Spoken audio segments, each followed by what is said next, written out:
तो hello everyone, everyone. Welcome back on a new episode of this hotspot series. तो आज का episode क्या है सर, बच्चों को बता मैम, इट दीजिए। Is about ECG, electrocardiogram. जी ठीक है, तो इसी में कंफ्यूजन रहता है, इलेक्ट्रोकार्डियोग्राम है या इलेक्ट्रोकार्डियोग्राफ है। तो जी इलेक्ट्रोकार्डियोग्राफ जो है वो मशीन है, जी और इलेक्ट्रोकार्डियोग्राम जो है वो ग्राफिकल ग्राफिकल रिप्रेजेंटेशन है। रिप्रेजेंटेशन है। और ये एपिसोड नंबर है हम लोगों का 47। जी, काफी तो छोटा सा टॉपिक है बट बट वेरी इंपॉर्टेंट। काफी इम्पोर्टेंट है। तो इसको सर देख लेते हैं, और बच्चों से एक रिक्वेस्ट आप भी कर दीजिए कि अभी तक किसी ने भी कोई भी एपिसोड मिस किया है तो हाँ, तो playlist. Don't miss any of the episodes. जो बच्चे नए जुड़े हुए हैं, हम लोग इससे पहले 46 एपिसोड्स रिकॉर्ड कर चुके हैं, और ये सारे ही जो हैं वो इम्पोर्टेंट हॉट स्पॉट्स जो पैराग्राफ हैं उन पे बेस्ड हैं। तो इससे आपको नीट 2023 में definitely you are going to get questions. तो don't miss any of these episodes. अगर अभी तक नहीं देखा है जिन्होंने, तो आप लोग जाइए, प्लेलिस्ट में सारे के सारे वीडियोस दिए हुए हैं एक साथ, और इसका लिंक भी वीडियो के डिस्क्रिप्शन बॉक्स में। So don't miss any of these episodes. तो सर लेट्स स्टार्ट। जी मैम। ईसीजी, तो सर ये क्यों हम लोग लेते हैं, क्यों? मैम, इलेक्ट्रिकल कार्डियक एक्टिविटी जो हार्ट में हो रही है उसको रिकॉर्ड करते हैं with the help of ECG. और अगर इसमें कुछ एबनॉर्मेलिटीज होती हैं तो उससे हम लोग पता लगा सकते हैं कि हार्ट में क्या प्रॉब्लम है। जी, तो अगर कोई नॉर्मल पर्सन होगा तो उसका जो इलेक्ट्रोकार्डियोग्राम है वो कुछ इस तरह से दिखेगा। जी। जी, तो सर इसमें कैसे कैसे हम लोग लेते हैं? मैम, इसमें पी वेव, क्यूआरएस कॉम्प्लेक्स और टी वेव, ये मोस्ट इंपॉर्टेंट है, जी। यहीं पर ही क्वेश्चंस भी आते हैं। जी पी वेव जो है इलेक्ट्रिकल एक्टिविटी रिकॉर्ड करती है किसकी? एट्रिया की। एट्रिया का जो डिपोलराइजेशन है वो रिकॉर्ड होता है। एक्साइटेशन। जी, एक्साइटेशन या डिपोलराइजेशन। तो पहला जो पीक आता है दैट इज पी वेव, जो यहाँ पर लिखा हुआ है अल्फाबेट पे, कैपिटल पी से दिखाया हुआ है। तो यहाँ पे आपका डीपोलराइजेशन होता है। Depolarization of the atria. जी। और इसके बाद फिर आता है क्यूआरएस कॉम्प्लेक्स, ये पूरा जो है।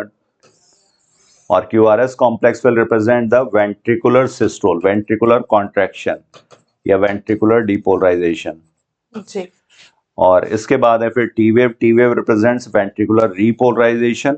और एक चीज यहाँ पर जरूर ध्यान रखिएगा, end of the T wave, ये आपके एनसीईआरटी में लिखा हुआ है, end of the T wave marks the end of systole. Ventricular systole यहाँ पर आकर के खत्म हो जाता है।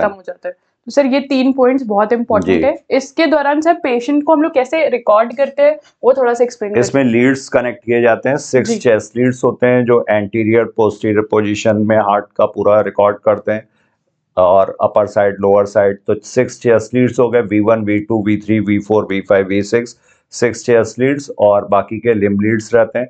टोटल 12 लीड्स, यूनिपोलर और बाइपोलर लीड्स। तो आपको सिर्फ इतना याद रखना है, multiple leads are connected, 6 chest leads बस। जी सर, इसमें तो कनेक्टेड विद, क्योंकि यहाँ पे 3 electrical leads, 1 each to wrist and the left ankle. तो ये बच्चों को एनसीईआरटी में जो गिवन है उसको आप लोग ध्यान में रख सकते हो। बाकी जो सर ने एक्सप्लेन किया कि पी वेव में क्या होता है, ये आपका इलेक्ट्रिकल एक्साइटेशन या डीपोलराइजेशन ऑफ एट्रिया बताता है। क्यूआरएस कॉम्प्लेक्स आपका डीपोलराइजेशन ऑफ वेंट्रिकल बताता है, या इनिशिएशन ऑफ वेंट्रिकुलर सिस्टोल। जी। एंड टी वेव आपका वेंट्रिकल जो रीपोलराइजेशन है अगेन वो बताता है, और end of T wave mark करता है एंड ऑफ दी सिस्टोल। तो ये सारे कुछ पॉइंट्स हैं सर। एक बार हम लोग बच्चों को क्वेश्चंस भी देख लेते हैं कि जो जो इससे आए गए हैं। तो पहला क्वेश्चन आया है, QRS complex in a standard ECG represent. तो अभी हम लोगों ने सर देखा था कि ये वेंट्रिकुलर का डीपोलराइजेशन बताएगा, तो यहाँ पे सी ऑप्शन बिल्कुल करेक्ट चला जाएगा। तो यहाँ पर जो क्यूआरएस कॉम्प्लेक्स बनता है ये इस तरह से, क्यू वेव, पहला डिप्रेशन जो होगा क्यू वेव, फिर RS, then yes.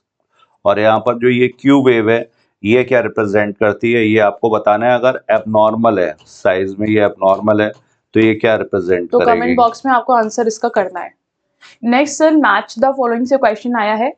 P wave हम लोगों ने देखा जिसमें हमारे दोनों ही एट्रिया में कॉन्ट्रैक्शन देखा जाता है, डीपोलराइजेशन ऑफ एट्रिया आंसर हो जाएगा। करेक्ट। नेक्स्ट क्यूआरएस कॉम्प्लेक्स, फिर again depolarization of your ventricle या वेंट्रिकुलर कॉन्ट्रैक्शन।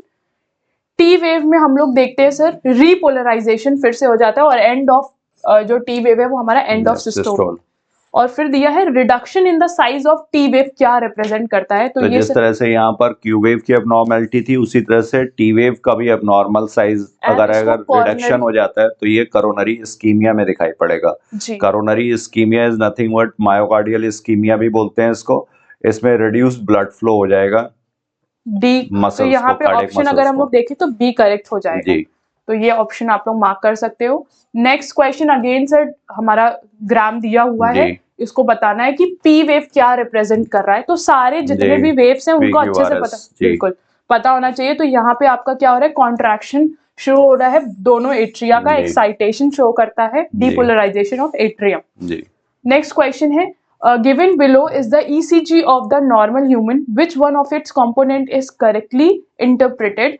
तो complex QRS one complete pulse को डिनोट करता है, जिसको सर हम लोग काउंट अगर करेंगे तो हम लोग हार्ट रेट को काउंट कर सकते हैं, क्योंकि इसके बाद फिर से पी वेव शुरू होगी जी। पी वेव के बाद फिर से QRS कॉम्प्लेक्स आएगा, फिर टी वेव, देन अगेन फिर पी वेव, फिर QRS। तो गिवन ड्यूरेशन में कितने QRS कॉम्प्लेक्स आ रहे हैं उसको आप काउंट करके हार्ट रेट कैलकुलेट कर सकते हैं, पल्स रेट हम लोग बता सकते हैं। तो यहाँ पे फर्स्ट ही ऑप्शन हमारा करेक्ट हो जाएगा जी। नेक्स्ट सर क्वेश्चन है, this is the last question जो 2009 में पूछा गया कि स्टैंडर्ड ईसीजी में which one of the following alphabet is a correct representation of respective activity of the human heart? तो एस वेव आपको पता ही है, QRS कॉम्प्लेक्स। तो ये एस क्या बता रहा है, एंड ऑफ द सिस्टोल, मतलब लगभग वैसे end of the T wave जो है वो बताता है end of the systole.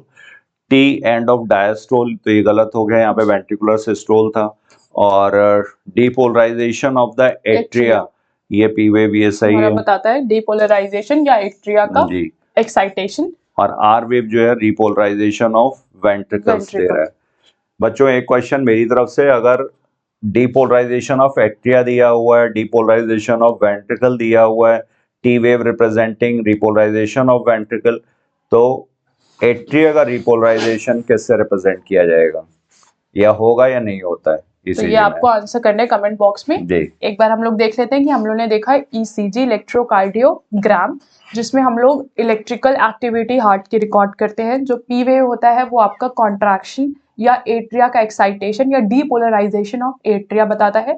QRS wave हमारा डीपोलराइजेशन ऑफ वेंट्रिकल्स बताता है। एंड आपका टी वेव जो होता है वो आपका रीपोलराइजेशन ऑफ वेंट्रिकल्स बताता है। और जो एंड होता है टी वेव का वो हमारा एंड ऑफ सिस्टोल होता है। तो that's it for today's episode. I hope आपको ये एपिसोड वाली सीरीज अच्छी लग रही होगी। अच्छी लग रही है तो लाइक करना बिल्कुल भी मत भूले। तब तक के लिए जुड़े रहिए हमारे साथ नेक्स्ट एपिसोड में। जय हिंद, जय भारत।